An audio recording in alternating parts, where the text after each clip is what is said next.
আজিৰ কাৰ্যনিৰ্বাহক সভাই এটা সিদ্ধান্ত গ্ৰহণ কৰিছে।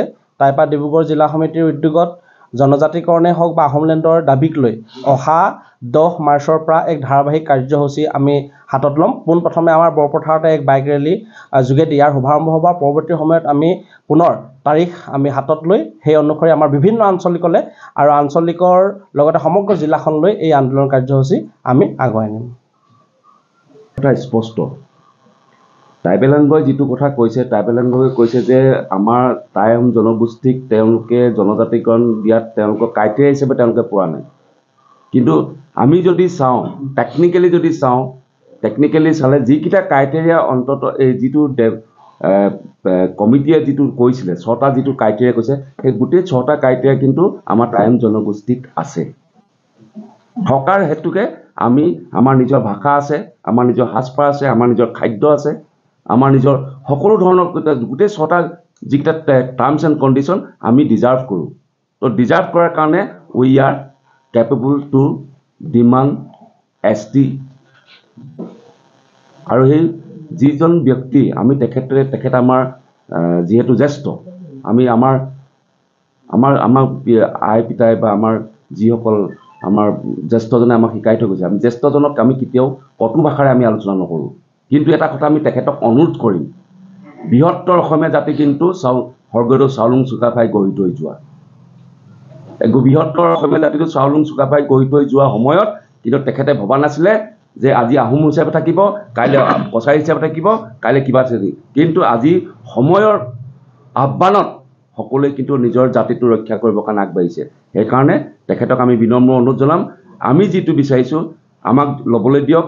আমি আমাৰ অধিকাৰ সাব্যস্ত কৰিবলৈ গৈ আমি কাৰোবাৰ বাৰীত গৈ পিনে আমি জেওৰা ভেটিবলৈ নাযাওঁ।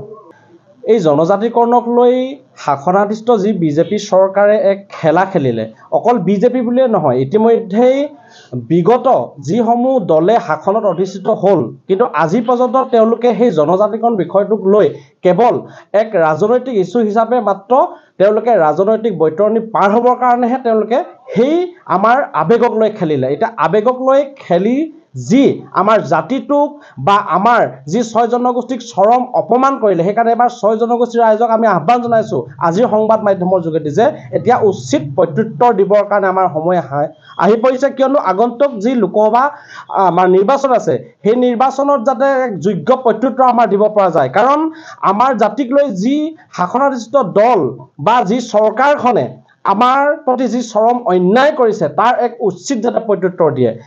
দিব বিচাৰিছোঁ এনে এজন মানুহৰ ওপৰত, মিছলীয়া মানুহৰ ওপৰত, যিজন মানুহে বিজেপিৰ মুখ্য প্ৰধানমন্ত্ৰী, তেখেত হৈছে প্ৰধানমন্ত্ৰী নৰেন্দ্ৰ মোদী ডাঙৰীয়া। তেখেতে যেতিয়া প্ৰথম 2014 চনত আহিছিলে অসমলৈ, প্ৰথম যেতিয়া আহিছিলে তেখেতে ভাষণত কৈছিলে যে অসমবাসী মানুহৰ আগত কৈছিলে যে আমাৰ 6 জনগোষ্ঠীক, আহোমকে ধৰি 6টা জনগোষ্ঠীক কৈছিলে, লগতে অসমৰ মানুহক কৈছিলে যে সবকা সাথ সবকা বিকাশ সবকা বিশ্বাস। আমি তেতিয়া গম পোৱা নাছিলোঁ যে সবকা সাথ মানে অকল পুঁজিপতিৰ সাথ, পুঁজিপতিৰ লগত থাকিব, সবকা বিকাশ মানে পুঁজিপতিৰ বিকাশ, আৰু সবকা বিশ্বাসটোতো আমাৰ চবকে বিশ্বাস ভাঙিয়ে দিলে। যিহেতু তেখেতে আহিয়ে কৈছিলে যে আহোমকে ধৰি 6টা জনগোষ্ঠীক জনজাতিকৰণ দিব। কিন্তু 2014 পৰা আজি 2024 পালেহি, আজি পৰ্যন্ত কিন্তু তেখেতলোকে আমাক জনজাতিকৰণ নিদিলে আৰু বিষয়টোৰ ওপৰত কোনো ধৰণৰ গুৰুত্ব প্ৰদান কৰা আমি দেখিবলৈ নাপালোঁ। আমি টাই আহোম যুৱ বিষয়টো দেখি আমি সকলো জনগোষ্ঠীসকলে যিসকলে আমি জনজাতিকৰণ বিচাৰিছোঁ, অৰহহ আমি জনজাতিকৰণক আমাৰ বিচাৰি আমি আবেদন কৰিছোঁ, আমি কাৰ্যসূচী লৈছোঁ, কিন্তু আজি পৰ্যন্ত কিন্তু আমাক তেখেতলোকে কোনো ধৰণৰ গুৰুত্ব কৰা আমি প্ৰদান কৰা আমাক দেখিবলৈ নাপালোঁ। আৰু এতিয়া আহিছে MP ইলেকশ্যন আহিছে, আকৌ এতিয়া নতুনকৈ ওলাইছে যে জনজাতিকৰণৰ বিষয়টো ওলাইছে। আমি কিন্তু এইবাৰ টাই আহোম যুৱ পৰিষদে আহোম জনগোষ্ঠীটোক জনজাতিকৰণ যিহেতু নিদিলে, ইলেকশ্যনৰ প্ৰাক মুহূৰ্তত দিয়া নিশ্চয় সময় নাই, সেয়ে আমি কিন্তু বিজেপি চৰকাৰখনক, সেই মিছলীয়া প্ৰধানমন্ত্ৰীজনক কিন্তু কথাত কিন্তু আমাৰ জনগোষ্ঠীয় মানুহখিনিক কেতিয়াও গুৰুত্ব প্ৰদান নকৰিবৰ কাৰণে আপোনালোকৰ যোগেদি আমি তেখেতলোকক প্ৰতিজন মানুহক আমি অনুৰোধ জনাইছোঁ।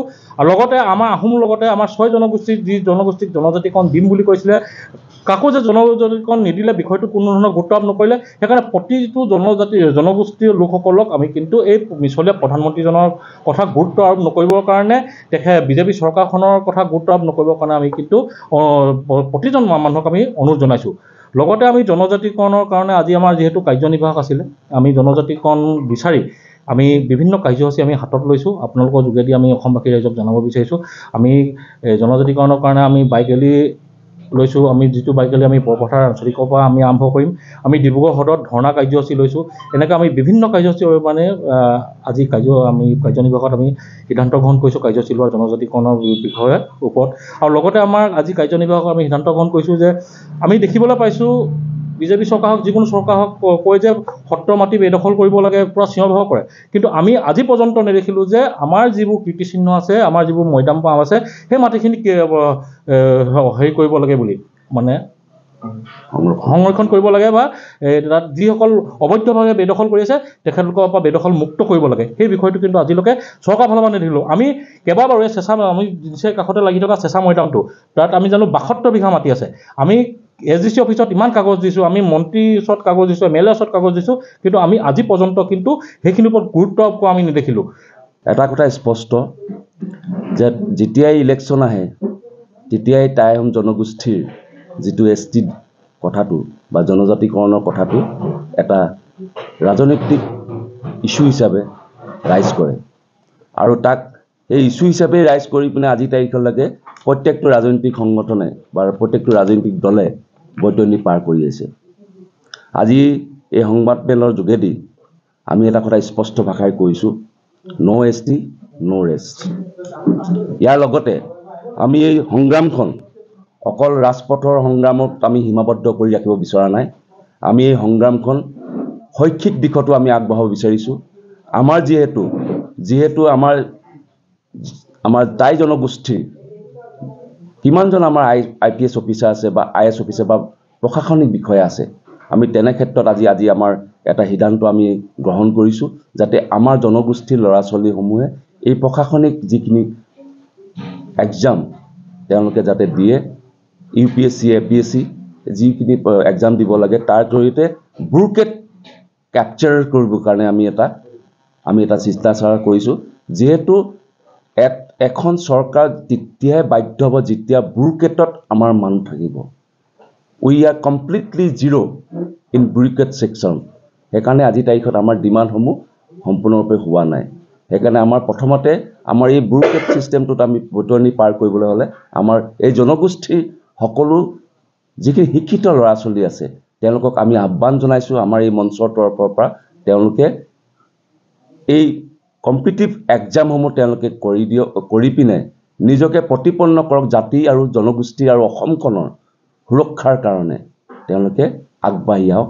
ইমানখিনি আমি আহ্বান জনালোঁ। ধন্যবাদ।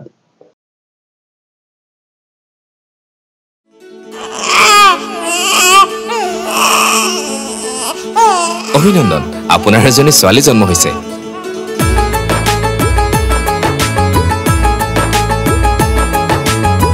লাহি পাহি এজনী পৰি আহিলে ঘৰখন উজলি, বেটি বচাও বেটি পঢ়াও, বেটি বচাও